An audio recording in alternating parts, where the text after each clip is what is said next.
Hello everyone, and welcome back to the 7th video dedicated to the FCC reaction section.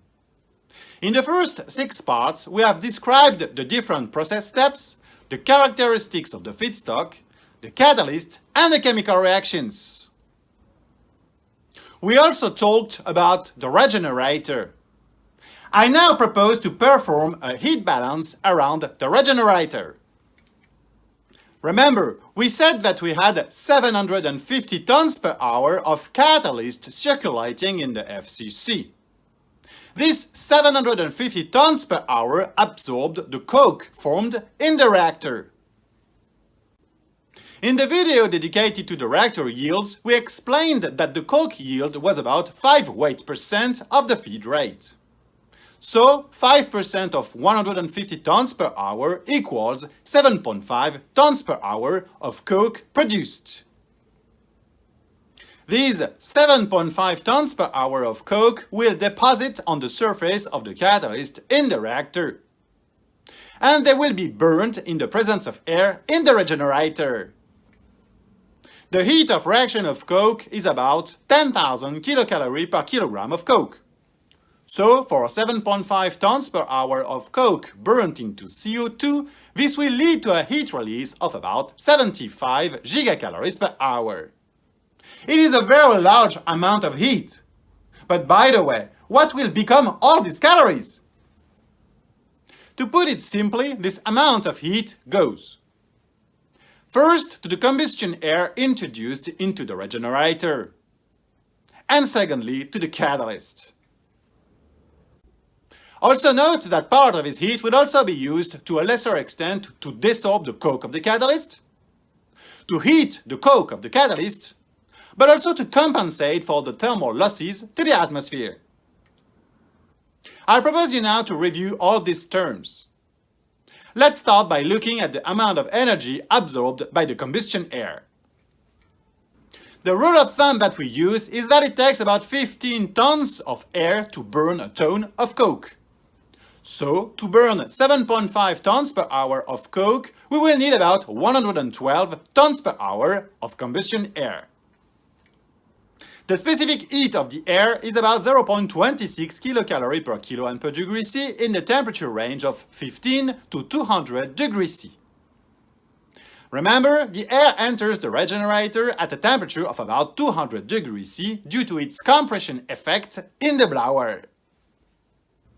If we use the same relationship that we use since the beginning of these videos, when the 112 tons per hour of air will be heated up from 200 degrees C to 750 degrees C, they will absorb about 16 gigacalories per hour.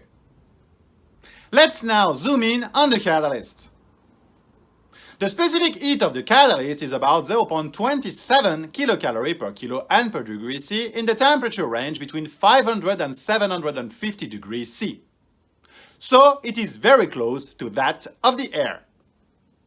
The catalyst temperature will rise from the reactor temperature, so 520 degrees C, to the temperature of the regenerator, so about 750 degrees C. So, the heat balance gives an absorbed energy quantity on the catalyst of about 46 gigacalories per hour. We must also desorb the coke from the catalyst. And for doing this, about 1000 kilocalories per kilogram of coke is needed. So, for 7.5 tons per hour of coke, an energy amount of 7.5 gigacalories per hour will be necessary.